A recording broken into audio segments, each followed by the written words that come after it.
Welcome back to another episode of Rock Boys Football. Promised you guys an Oklahoma offensive recap post Tulsa game.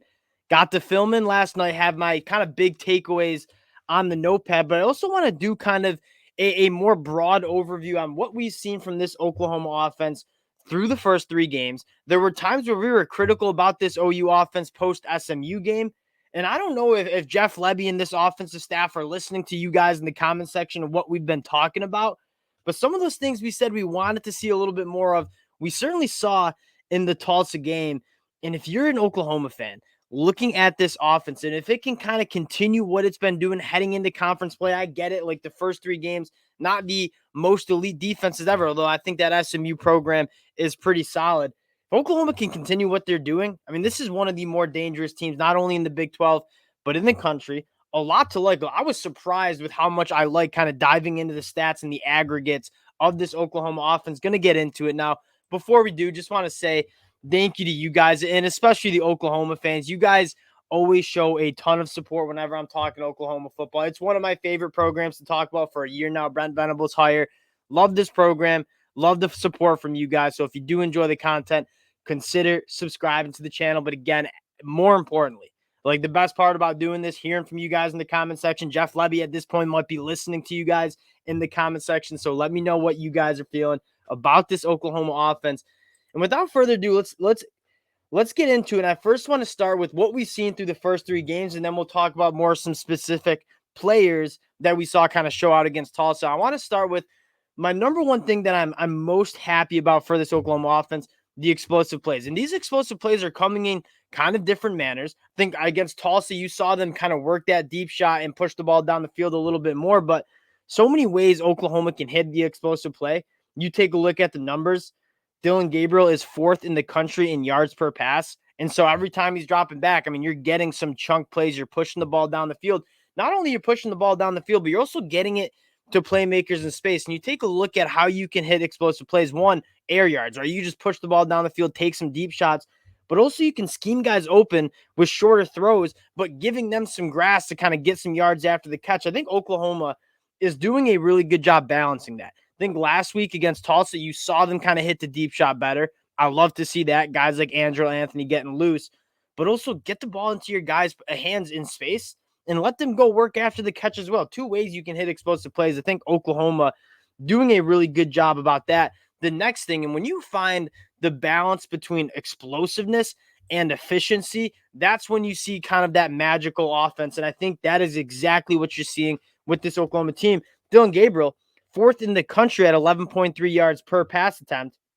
The efficiency is completing 83% of his balls. So not only is he pushing the ball down the field, he's kind of hitting those explosive plays through the air. He's also completing what that is first in the country with an 83% completion percentage. I mean, when you marry the explosiveness with efficiency, that is how you find a really, really good offense. And I think that's kind of what you're seeing here.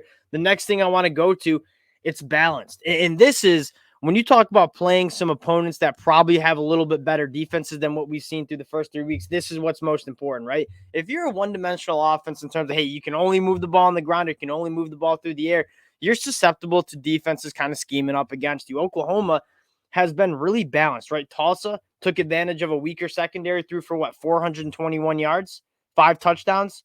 But then you take a look at the SMU game where they wanted to run the 3-3-5 a little bit, play a little bit more coverage. Oklahoma ran the ball for more than 5 yards per carry. And so the balance that Oklahoma has is also a really optimistic standpoint in terms of, hey, if you want to try to stop the run, we're going to beat you through the air hitting those explosive plays. But if you want to kind of protect those explosive plays, we are going to play some bully ball and run the football. And in the Big 12, running the football against some of these light fronts that you see, it's going to be massive. They have a really good offensive line, and we kind of had a discussion about that, but losing Wanya Morris and Anton Harrison, you had maybe some concerns up front. I think this group's been really good, and you have a staple of running backs, right? Tawee Walker, Javante Barnes got his time to shine against Tulsa. Marcus Major run toting the rock really well.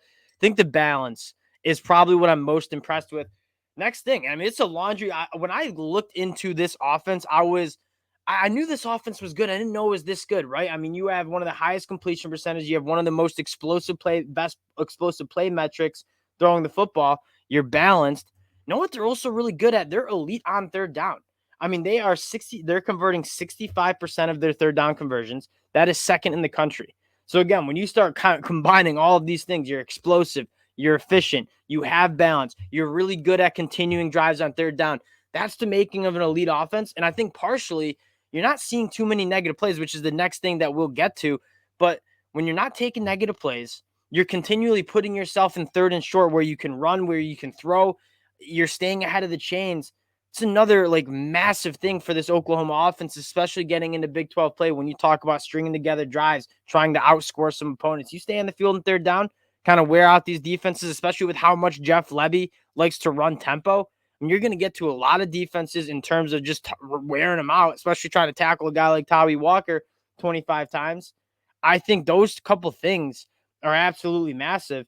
And then the last thing I want to talk about, you talk about winning football, not taking negative plays. I mean, Dillon Gabriel only getting sacked on, I got to find this number, 1% of his dropbacks. That is one of the best marks in the country. So you're not taking negative plays. You have some penalties that maybe you got to clean up, but I thought some of them against Tulsa were maybe questionable.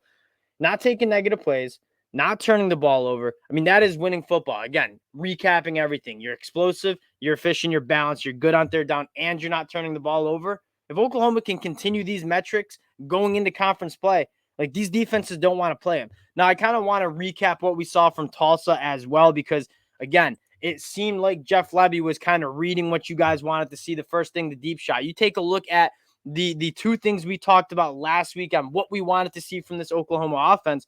One, let's throw some deep shots in there. I think the first play from the line of scrimmage for Oklahoma, they hit a 40-yard pass to Andrew Anthony, pushing the ball down the field. And then on like the next play, you go a little RPO over the middle of the field. Those are the two things we wanted to see a little bit more of. You have some elite wide receivers. I mean, Andrew Anthony, Jaleel Farouk, Nick Anderson, Gavin Freeman. Those guys are stepping up. Jaden Gibson stepping up. You have good wide receivers. Go challenge defenses vertically. A lot of these guys can run too and are really good at the catch point. We wanted to see some more deep shots. You certainly saw that against Tulsa. The second thing we wanted to see was work the middle of the field. Felt like at SMU where you're kind of running a lot of out routes and a lot of safer throws. When you can establish the run like Oklahoma and you have those linebackers and safeties getting sucked in, I would watch that first touchdown pass, I believe to Jaleel Farouk, where you have that safety kind of in the box. You go RPO, Dillon Gabriel keeps it, Jaleel Farouk works the middle of the field, touchdown. I mean, those are the type of recipes and the kind of easy plays, easy access plays that Oklahoma can do, especially with all that balance that you saw.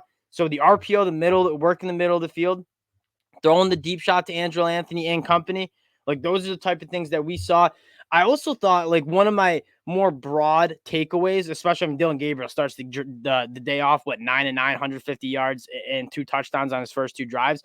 Obviously, everything was working well. One of the things I wanted to say was the ball's coming out quick. And we talked about that low sack percentage on dropbacks. Yeah, partially that is because the offensive line is playing their tails off. They're playing really, really well. But secondly, I mean, Dillon Gabriel is processing at such a high level, really not throwing many turnover-worthy throws, but even more importantly, I mean, the ball's getting out on time accurately, and that is absolutely massive. Again, when you're talking about some of the elite defensive lines you're going to play a pretty good one against Cincinnati this Saturday. Best way you can neutralize a good pass rush, thinking about a game like Texas as well, get the ball out quick. Get the ball out to your playmakers' hands quickly. I thought you saw that at a high level. And to cap this all off, Oklahoma, this shouldn't come out as much of a surprise. They're second in the country in points per game, 55.7 points. This offense runs fast. It's efficient. It's explosive. What you're seeing from this Oklahoma offense has been an absolute masterclass. And I know it was frustrating a little bit against SMU. You still beat a really good SMU team by 2 scores. Then you go to Tulsa and just blow the doors off of them. Now, the key is you're getting into conference play. You're going to see some better defenses. Can you continue what we saw through the first 3 games in the conference play? And if they can do that, opposite a defense that I think is like night and day better than what we saw in 2022, Brent Venables and company really getting the bad guys, this team's dangerous. I saw somebody say Oklahoma shouldn't be a top 25 team in the country because they haven't done anything. What do you mean they haven't done anything? I mean, they're blowing out every single opponent they've played. They have elite metrics, not only on the offensive side of the ball that we just went over, but on the defensive side of the ball, they're top 10 in points per game, only giving up, I think, 9 points per game, which is absolutely insane, especially opposite an Oklahoma offense that runs so fast. This is one of the most dangerous teams in the country. And if you can kind of continue to see what we just talked about, And a lot of teams don't want to play this Oklahoma team. It's really, really exciting. I can't wait for them to get into conference play again. Big one against Cincinnati, 13.5-point favorites. You know, I'm riding with Oklahoma, covering that number. Oklahoma fans, again, appreciate you guys rocking with the boys. If you do enjoy the content, consider subscribing to the channel, and we'll talk to y'all later. Peace.